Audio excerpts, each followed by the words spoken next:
All right. Welcome, everybody. Thank you very much for joining, all my drone pilots. My name is Emily. I'm the Director of Business Development for Aloft, and we are really excited about this webinar today because so many of you reached out to us, expressed your pain points while you were applying for your SGI waiver. So I can't wait to share how we are able to mitigate that lengthy waiting period during your SGI process using the air control platform. We have Kevin joining us today as well. He is the head of customer success and an expert on commercial drones. He works with hundreds of organizations across the globe, varying from 2 to 2,000 pilots in all industries. He is your go-to guy on your team who can solve almost any technical issue. So when I send people over to Kevin, I have no worries. They are in great hands. I invited him to help show you how the feature works and also answer any questions. So we heard from many of you that the current lengthy and tedious process that is required to get an SGI waiver is hindering operations.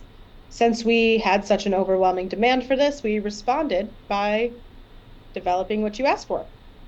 We can now automate the SGI waiver process in air control and help you fly safely and swiftly in restricted national airspace. Over the next 30 minutes, we will dive into how the new SGI feature will streamline your waiver process in the field and allow you to get into the air and respond to your emergency faster. Keep in mind, we will reserve the last 10 minutes for Q&A, but you are welcome to enter your questions into the queue throughout the presentation. Let's get started. First, I want to briefly review the difference between an SGI waiver and a LANC authorization. A LANC authorization is something you are probably very familiar with if you are an experienced drone pilot. If you are unfamiliar, then worry not, we are here to learn. LANC authorizations allow you to quickly and routinely get approved to fly in controlled airspace, typically around designated airports. You can get auto approval in real time in the field when you leverage air control. In fact, Aloft conducts over 80% of all the LANC authorizations in the US because our ease of use tends to be preferred by most drone pilots. You can get a LANC authorization as any operator, whereas with SGI waivers, you require specialized permission.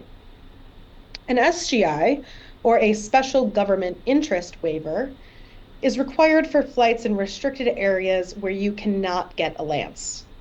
A few examples of when an SGI waiver would be required is flying in military installations, TFRs, or stadiums. Most often, public safety operators use SGI waivers for emergency situations. If you look at the table, you can see we have highlighted a few key differences between a LANC authorization and an SGI waiver. LANC authorizations can be done in real time, get instant approval, and are meant for routine access. SGI waivers, on the other hand, deviate from Part 107 guidelines and require a detailed justification.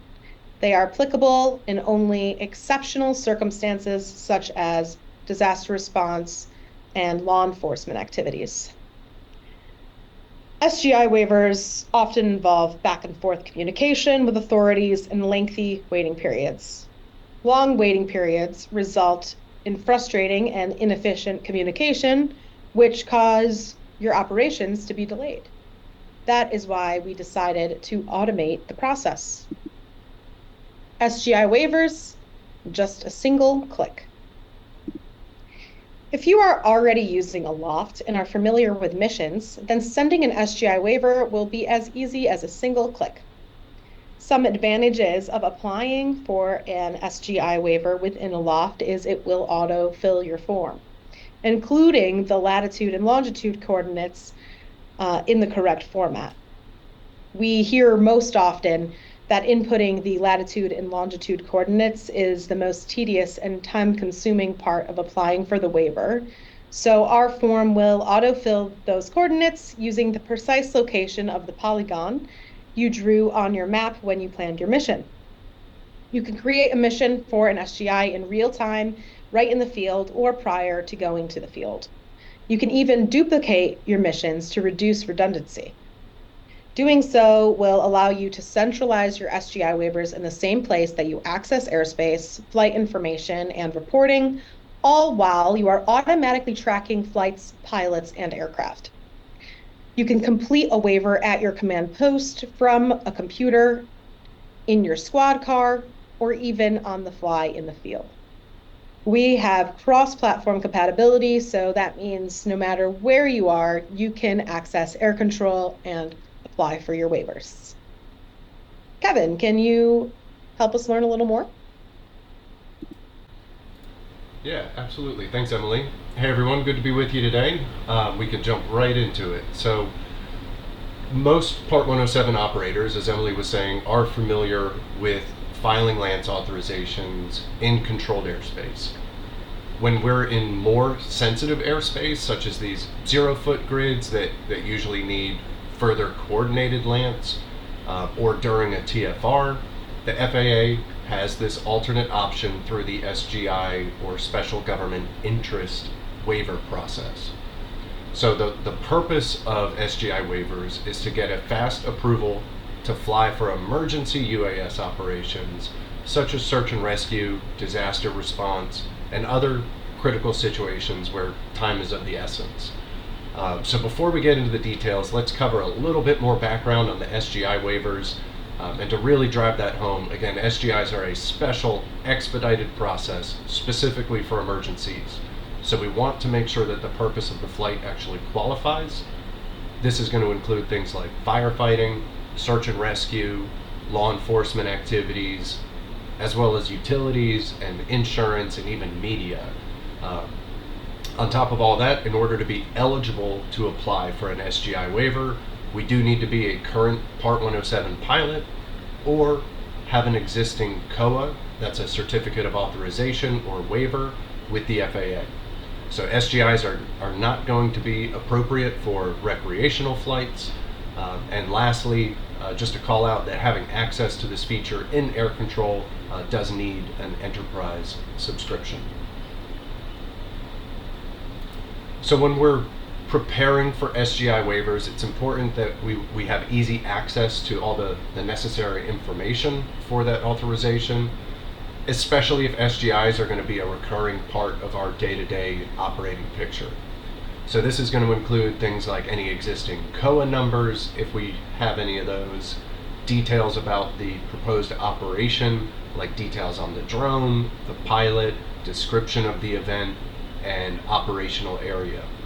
So if your details, your drone details, are kept up to date in air control, a lot of this will be handled for you. Another note here before we get into these examples, if you are seeking authorization to fly, I'll say during sensitive TFRs, or especially near the Washington, D.C. area, the freeze or the FRZ, you'll also need to submit a separate TSA FAA waiver that we're not covering here. But that'll go alongside the SGI. So just a quick call out there. But let's look at a few examples that we have on screen where these SGI waivers will come into play. So starting with that leftmost example that's in the blue colored controlled airspace, this airport does have LANC enabled, but where that box is drawn, we're in a 0-foot altitude grid. So traditionally, this is going to require that further coordinated LANC approval. That is not instant and usually takes up to 1 week, but up to 4 weeks on average. The middle example here shows a similar scenario, but in this case, LANC has not been enabled. So this is one of those cases where we'd go through the FAA Drone Zone website still for this authorization. This is also a more manual review process where it's best to allow up to that 1 to 4 weeks for a response. And then that third easternmost example here is going to show an area of uncontrolled airspace, but there is an active TFR, those temporary flight restrictions, and these would normally prohibit any drone flights in the area. So the SGI waiver process is going to allow us to bypass those traditional methods and barriers and open up the possibility of quickly flying in areas like these during emergencies. So now that we have a little more context there, we'll switch gears a little bit and let's actually take a look at SGIs in the air control platform. And before we dive into the nuts and bolts here, get this off the screen, let's take a quick look at a couple of examples so I can show you just how easy it is to pull the SGI right out of the platform. So you are looking at iOS on the left-hand side here and my web browser on the right. So once we have a mission pulled up, you'll see the SGI button has been added to the mission panel. And once we have all those details, it's as simple as tapping a button to get that SGI. So we can do that on mobile, and we can also do that here on web. And that takes all the details about my pilot profile, my drone, the mission that we've defined, and is going to pre-populate this form for us. So now that you see how easy it is to get to, let's take a brief moment and we'll quickly cover some of that mission functionality and why missions are a useful tool in the platform, and we'll kind of go through the process from start to finish here. So looking at the mission, you'll see that the mission provides us context and really the purpose of our flights. So no matter what type of flight we're taking, whether it's on a Boeing, a single engine Cessna, or a drone, the FAA is always going to want to know, what's the purpose of this flight. So tracking that purpose of flight in the platform is also going to be important for different groups like risk management departments or legal departments, or even just internal reporting. So missions is going to make it easier to have that complete historical record and purpose of each and every flight. So taking a look at some of the details, you'll see missions by themselves are flexible enough to track activity coming from several pilots, each logging multiple flights, their own checklists and notes and additional details.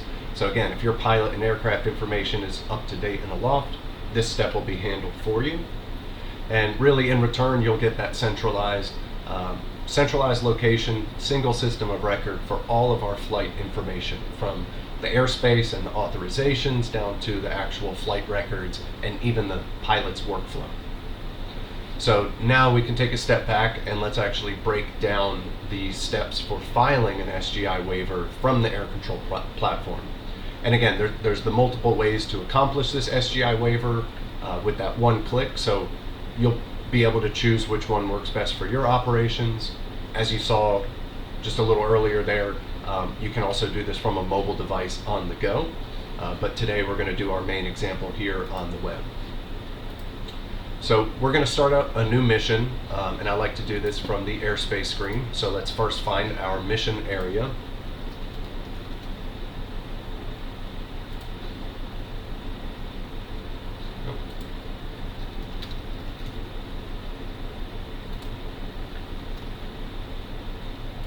Pull up a good restricted example here. So let's say we have a TFR area like this. We'll find our mission location. Again, once we understand the restrictions and what's going on around us, we'll be able to kick off that mission process. So it's going to pull that lat long coordinate. It's going to give us a breakdown of these advisories. There's that restriction I see here. And I'm just going to start a new mission right with this button. And then we'll just follow the prompt and fill out the mission from the top down. So not to skip over the tags, because this is going to give us that additional insight as to what's going on here. Maybe this is emergency response. We need to give some of that additional context to our flight here for reporting and things like that. For the mission status, this is something that's flexible with the workflow on your account. So whether we jump right to approved, which is going to be the ultimate status, or we wait to hear back on this authorization, it's going to be flexible depending on what you need to do. For this example, we'll just leave it as approved. And I'm going to give it a friendly title here. So let's say this is a search and rescue mission that we're setting up. And again, just follow the prompts through the mission. We've got our duration we can bump up a little bit higher. We do have our location that's just a lat long position right now. As you saw, the SGI process will simplify those lat long coordinates for us, so I can add a mission area, and once I hit that button, it's going to give us some map tools right on the map. And here with the polygon tool, I can then just draw my desired flight area. So with a couple clicks, we can give that mission a shape. And following down below, we do want to specify the pilot in command. And you can even include visual observers here as well.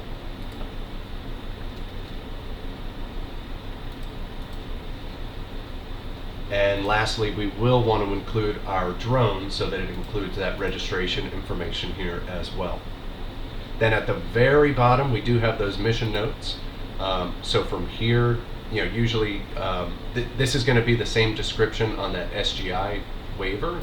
So if you do have some details that you need to include, again, some context about what we're doing, maybe some risks that we've identified that we want to include and that we've mitigated against. So as much detail in there as you can, because that's when the FAA is going to use to approve or deny our request here. So now that we got all our details in, I'll simply add and save that mission.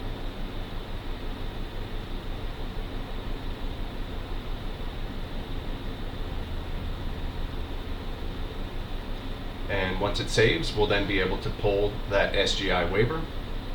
And just a quick reminder, if you're looking and you're not seeing this button, but you're interested in getting access to that SGI feature, please definitely reach out and we'd be glad to help get you set up. So let's tap that SGI button and check it out. There are a few steps to call out that we won't want to forget, such as the first time you do this, you may need to enter an address, but no worries, once you do it, it'll be saved and you won't have to do it again. Beyond that, I did mention those COA numbers, so we don't have any in this example. If you did, you could include that here. Otherwise, it's going to fall on that pilot's Part 107 number. As you scroll down, you'll see we do need to include that requested flight altitude here as well. There's those lat long coordinates automatically brought over. And then lastly, we just need to specify that nature of event. Our description will automatically populate. There are some additional options based on the pilot qualifications here down below, but that's pretty much it. And now our waiver is ready to download and send off to the FAA. So we can just tap this download button and it'll save a copy to our computer. I do also want to call out there is the save PDF to mission option. So if we check that, this will also save a copy online as part of our mission. So we can always reference it and prove compliance in the future. We can take that SGI, we can duplicate the mission, make some minor tweaks, and then kind of use that again and again if as needed. And so we can select that option, download and save, and then we now have that waiver ready to go. Go ahead and save that. And so if we click on that waiver, you'll see it'll open that PDF. And again, I can click in, I can make adjustments as needed, any edits, but it's pretty much in a ready to send fashion. So once it's downloaded, again, we can do a quick check. And lastly, you'll see when we're ready to submit, we're going to send this off to the FAA's. This is the Systems Operations Support Center email. And they do suggest including like the flight altitude and nature of event in the email as well. Then the FAA is going to go review that request. If approved, they'll add an amendment to our COA or Part 107 that'll authorize us to fly under these conditions. And so lastly with this, operators do also have the ability to amend SGI requests. So kind of updating the form, sending it in again. And the very last note here, if it does require that more immediate approval, you'll see there is a 24/7 phone line that's monitored here. So you can submit this, send it in, and get a quick response on that approval. Then once we get that approval, we'll be able to fly under those conditions. They may add some additional restrictions, like maybe a lower altitude than you requested, or say, hey, special authorization isn't required at night if the tower closes, just for some examples there. But remember to keep a copy of this approval with us during that operation. We could be asked to show it by an FAA representative if we do get ramp checked or something like that in the field. But again, if you save a copy of that PDF to your mission, you'll always have that digital reference available. You could pull up right from the web. Once our mission is over and the SGI expires, we simply return back to normal Part 107 procedures. And just as a last kind of reiteration here, the SGI waivers are really a special case and should only be used in true emergency situations. So we'll always want to prioritize our safety and the safety of those around us and adhere to that FAA guidance. So with that, I hope this provides some additional insight for those that may be brand new to the SGI process, or at least provides a more streamlined approach for those who regularly use it already. So with that, I'll hand it back to you, Emily. Awesome. Thank you so much, Kevin. That was a great explanation. I find it really helpful that you can duplicate the mission so you don't have to repeatedly input the same information if you're doing this routinely. So yeah, I do have one question before we start our QA or Q&A. Why can't we process the SGI waiver like a Lance directly on the platform? Yeah, no, that's a good question. There may be a two-part answer there. Because of the sensitive nature of these requests, we did feel that the user should be in 100% control of that process instead of kind of automatically behind the scenes sending that off. And since it's a direct communication to the FAA, it should come directly from that user. Aloft also closely follows our customer base and industry trends out there. So we're also anticipating things like the upcoming Part 108, where things might change a little bit. So we wanted to streamline the process now, but remain flexible for those potential changes. Sweet. Thank you. All right. So we have a few questions here. I think I want to start with this one from Anonymous. As an organization that occasionally establishes a TFR, who would be notified if an Aloft user requests permission to fly in our TFR? Today, we normally provide a phone number for pilots to call for permission. If a pilot calls the FAA Systems Operation Support Center, they are redirected to contact us for permission. So I would say that normal process, we would stick with that. So the same details that you would include, that same sort of forwarding number, hey, reach out to the person that's responsible for this TFR. I would use the exact same channel. So nothing there would change. This is really just streamlining the front end portion of the SGI waiver requesting process. Okay, awesome. So I think you answered this earlier, but I'll just ask it anyways to make it super clear. Will this work with the DCA FRZ? So yes, for the SGI portion, and we probably don't have time to get into all the details of the other waiver process, but there is an additional TSA FAA waiver if you're flying in that DC area, and depending on your proximity to the center of that circle, there may be some additional requirements like getting an escort, police escort, something like that. So yes, for the SGI portion, this will still work as part of that equation. Awesome. Can land surveying operations constitute SGI authorization, especially if we are contracted by the state or other government agency? Maybe, I'll say potentially, if there was like a landslide or something like that where we needed a crew to come in and evaluate the terrain and we needed immediate response. Generally speaking, I might say surveying is falls more on the planned side of operations where, we get locations and boundaries in advance. Maybe we have that, even if it's 3 to 5 days, oftentimes we can get a response back through the further coordinated LANS process. So while I do get excited about the ability to kind of make those approvals happen really quickly. We do want to be sensitive that, if we submit a request, we don't want to be clogging up the system with someone that might be trying to find a lost child or battling a wildfire out there. So I kind of fall back on that, only if it's a true emergency event. Awesome. Thank you. We got 5 minutes left, so let's. So we've had a few people ask, does this only work for people who pay? How much does it cost? Yes, this is meant for enterprise subscription users. So you can reach out to sales@aloft.ai for pricing. We could set you up, as quickly as today if you'd like, or, in a year from now, whenever you're ready. And you can also reach out to me directly, Emily@aloft.ai. So if you do have more questions and you want to sign up, then just let us know. Okay, let's get to another question. Yes, we will be sharing a recording of the meeting. Do these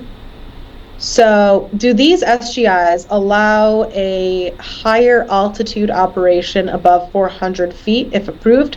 Example, like having to fly over forest fires. So if you saw on the waiver process itself, unlike Lance, where we actually have a built-in limit, you can't request a 450-foot Lance in the system. This field is open, and this is a waiver process, so this is an amendment to your Part 107.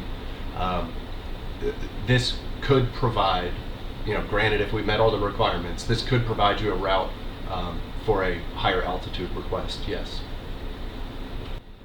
Awesome. Let's see if I've missed any.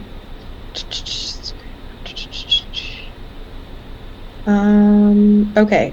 So this one's a little bit more complex. I don't know if we'll be able to answer it, or if maybe this is more of an FAA geared question, but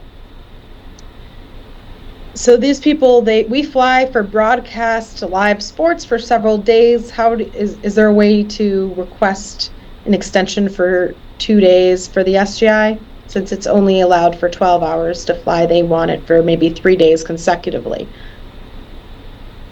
Maybe a little clarification there. That 12-hour duration limit applies to Lance. So again, slightly different systems there. If you're using the Lance system, you can't go longer than 12 hours. So you would need to submit, if you're flying 3 days in a row, we'll just submit 3 consecutive Lance authorizations. Okay. Hopefully that helps clarify. Yeah.